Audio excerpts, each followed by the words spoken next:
Ky diele ka gjetur pikën e kalimit kufitar të Moriçanit me fluks lëvizjesh e kryesisht lëvizjet më të larta ishin në dalje të territorit shqiptar.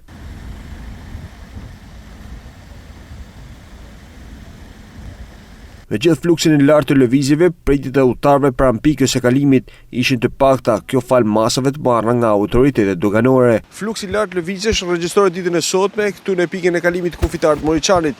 Fluksi më i lartë është në dalje të territorit shqiptar. Pas pushimeve të fundvitit, janë emigrantët ato që për lëvizin më tepër, të cilët i drejtohen vendeve ku jetojnë dhe punojnë prej vitesh. Pushim Kosovë, tash për Gjermani. Mirë shumë, si në vendindje. Vini çdo vit për festa? Çdo 2 herë në vit, 3 herë në vit mbarët. Keni shumë çfarë pritni këtu? Ja, vesërë, mos 2 minuta 3. Ikim në Itali. Ku jetoni këtu?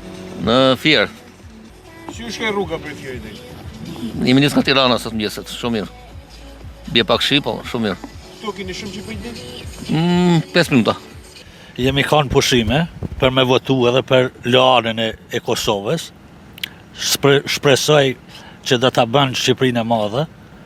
E tash kthehemi për punë në Itali. Si ka luajtur pushimi? Mirë shumë, super. Super, s'ka qysh më mirë. Rruga nga Kosova deri këtu? Rruga pa probleme, asnjë problem.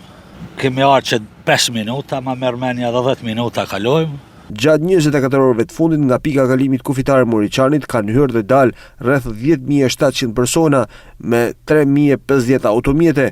3.600 persona kanë hyrë dhe 7.100 kanë dalë nga territori shqiptar, ndërsa aktualisht po punohet me 4 sportele, 2 në hyrje dhe 2 në dalje.